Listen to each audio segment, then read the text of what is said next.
A tragédia do edifício Joelma segundo a doutrina espírita. Ajude nosso canal, se inscrevendo, curtindo o vídeo, comentando e compartilhando para os seus amigos.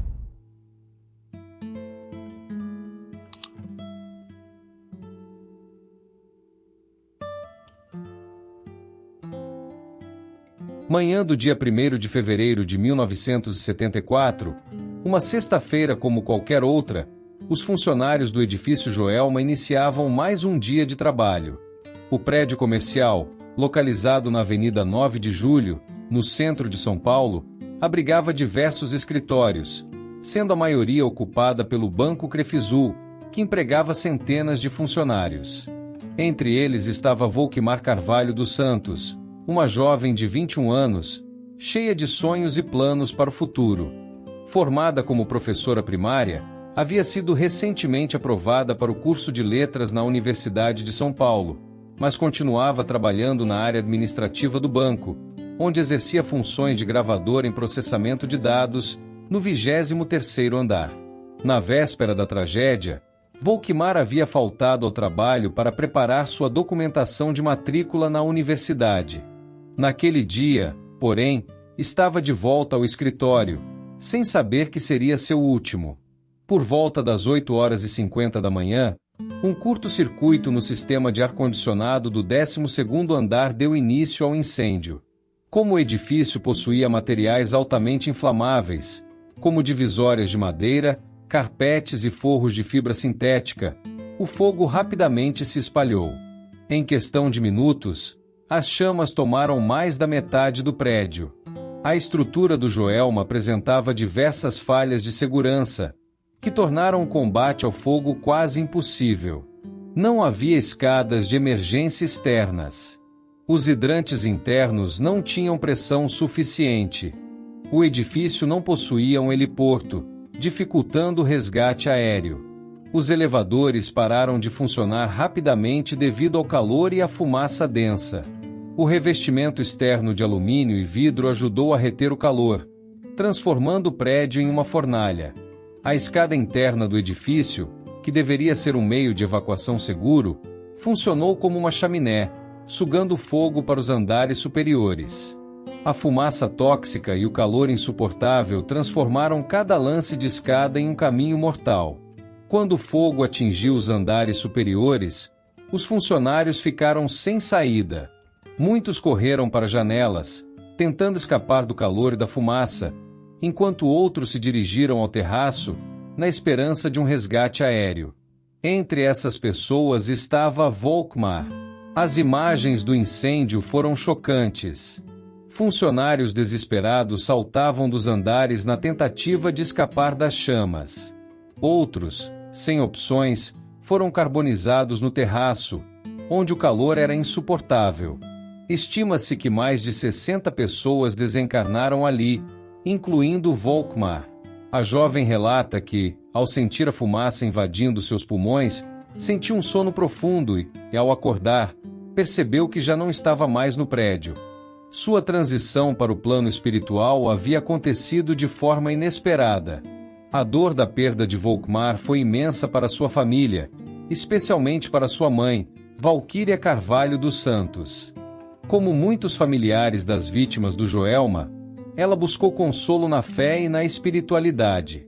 40 dias após o incêndio, viajou para Uberaba, onde procurou o médium Francisco Cândido Xavier, conhecido por suas cartas psicografadas. No encontro, Chico Xavier descreveu detalhes da vida de Volquimar, incluindo informações que ele não poderia saber de forma natural, como o fato de que a jovem havia deixado em casa um cartão de comunicação mediúnica com letras e números, que usava para se comunicar com os espíritos ainda em vida. Na carta psicografada, Volquimar enviou uma mensagem emocionante à mãe. Mãezinha querida, no momento do fogo o tumulto era grande. Corremos para o terraço na esperança de um resgate que não veio. Orei, mãe, como nunca antes. A fumaça tomou tudo e um torpor suave me envolveu. Quando percebi, já não estava mais no Joelma. Ela relatou que assim que desencarnou, foi acolhida por seu avô materno, Álvaro de Carvalho, e por outros espíritos que ajudaram a compreender sua nova realidade. Muitos dos desencarnados no incêndio estavam desorientados, sentindo os efeitos do trauma, mas foram sendo socorridos com o tempo. Mamãe, por favor, não chore. Eu não morri. Apenas despertei para outra vida. O amor nos une para sempre. Em suas comunicações posteriores, Volkmar detalha sua adaptação no plano espiritual. Ela descreve hospitais espirituais, onde os espíritos das vítimas foram tratados após a passagem. Conta sobre os resgates promovidos por entidades de luz, que buscaram cada um dos que partiram na tragédia, oferecendo-lhes conforto e entendimento. Mãezinha, muitos de nós ainda estavam presos às sensações do incêndio, acreditando que ainda estávamos em meio ao desespero. Mas mãos luminosas nos recolheram e nos ensinaram que estávamos vivos, apenas em uma nova forma. Foi um tempo de aprendizado e renovação. Além de seu avô, Volkmar menciona amigos espirituais que a ajudaram na adaptação.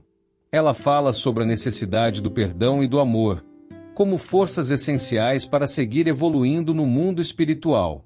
Eu compreendi, mamãe, que nossa vida é um fluxo contínuo. As provas da Terra são apenas lições necessárias ao nosso crescimento. O incêndio não foi o fim, mas um recomeço. A história de Volkmar é um testemunho de fé e continuidade da vida. Sua mãe, após receber as mensagens psicografadas, encontrou conforto e passou a compartilhar sua experiência com outras famílias que perderam entes queridos. O relato da jovem se tornou um dos mais conhecidos entre as cartas psicografadas de Chico Xavier e continua emocionando aqueles que buscam provas da imortalidade da alma. O edifício Joelma foi reformado e, anos depois, reinaugurado como edifício Praça da Bandeira. Entretanto, a tragédia deixou marcas permanentes e um rastro de histórias e mistérios, incluindo os fenômenos paranormais relatados no local. Após o trágico incêndio no edifício Joelma, em 1974, diversos relatos de fenômenos paranormais emergiram, contribuindo para a reputação do local como um dos mais assombrados do Brasil. Histórico do terreno antes da construção do edifício, o terreno já possuía um passado marcado por tragédias. Em 1948, ocorreu o crime do Poço, no qual o professor Paulo Camargo tirou a vida de sua mãe e duas irmãs, ocultando os corpos em um poço no quintal e, posteriormente, tirando sua própria vida. Esse evento trágico alimentou a crença de que o local seria amaldiçoado. As 13 almas durante o incêndio, 13 pessoas ficaram presas em um elevador e faleceram carbonizadas. Devido ao estado dos corpos, não foi possível identificá-los e eles foram sepultados juntos no cemitério São Pedro, em São Paulo. Após o sepultamento, surgiram relatos de visitantes e funcionários que afirmavam ouvir gritos e sussurros vindos das sepulturas. Com o tempo, as 13 almas passaram a ser veneradas por devotos que acreditam em seu poder de intercessão, deixando copos de água sobre as lápides como forma de homenagem. Relatos de aparições funcionários e visitantes do edifício relataram diversas experiências sobrenaturais, incluindo fenômenos poltergeister, relatos de luzes que se acendem e apagam sozinhas, portas que abrem e fecham sem explicação e sons inexplicáveis nos corredores. Testemunhas afirmam ter visto figuras espectrais como uma mulher vestida de branco flutuando no estacionamento do prédio. O filme Joelma, 23º andar em 1979, foi baseado nas cartas psicografadas por Chico Xavier atribuídas a uma das vítimas do incêndio. Durante as filmagens, a equipe relatou ocorrências estranhas como ruídos inexplicáveis e equipamentos que funcionavam de maneira anômala. Uma fotografia tirada durante as gravações mostrou uma silhueta que muitos acreditam ser de um espírito presente no local. A tragédia do edifício Joelma foi um dos incêndios mais impactantes da história do Brasil, deixando marcas profundas na cidade de São Paulo e na memória de seus habitantes. Mas além do sofrimento e da dor, a história de Volkmar Carvalho dos Santos nos lembra que a vida não termina com a morte e que, de alguma forma, o amor transcende todas as barreiras.